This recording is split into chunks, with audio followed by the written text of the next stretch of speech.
It's been years since a South Florida vet botched a routine surgery ending with the death of a beloved dog. And for years, the owner has been on a mission to convince authorities to take away his license.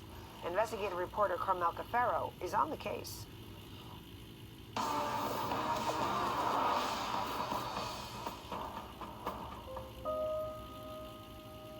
Buffy was a champion show dog. She was also Sandy Goslin's pride and joy.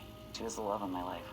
I mean, she was my little sunshine, and I'll spend the rest of my life missing her. Sandy took Buffy here to the Palm Beach Gardens office of Dr. Richard Jaffe to be spayed.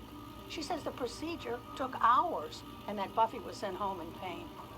She says she sent text messages to the vet all night, but he did not respond until the next morning when he sent this text indicating that he thought Buffy would be all right.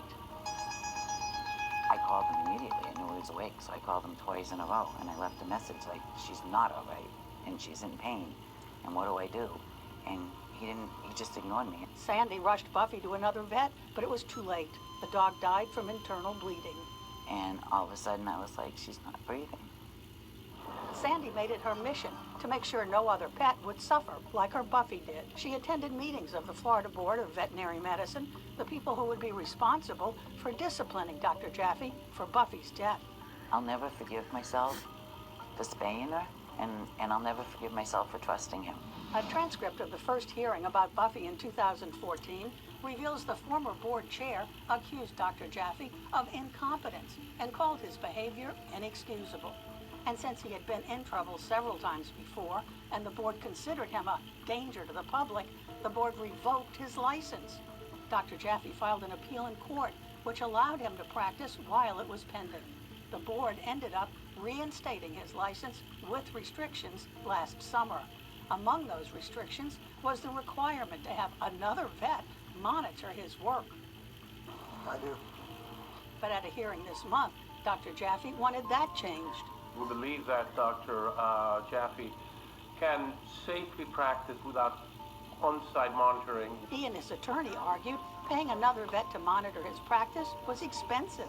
Giving me some relief with on-site supervision would allow me to free me up financially, allow me to put money back in things where I normally would put, i.e. alimony, the practice, etc. The board agreed, but said Dr. Jaffe would still have to be monitored when doing surgery. Thank you, board members. Sandy was disappointed. And, you know, they seem to protect the vet instead of the pet. Dr. Jaffe ignored our questions.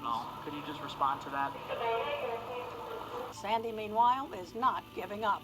I want justice. I can't bring Buffy back, but I feel like others should be protected. Carmel Cafaro, 7 News. Well, if there is something you think Carmel should investigate, give her a call or send an email to clue@wsbn.com. You can also send a tweet to @Carmel on the case.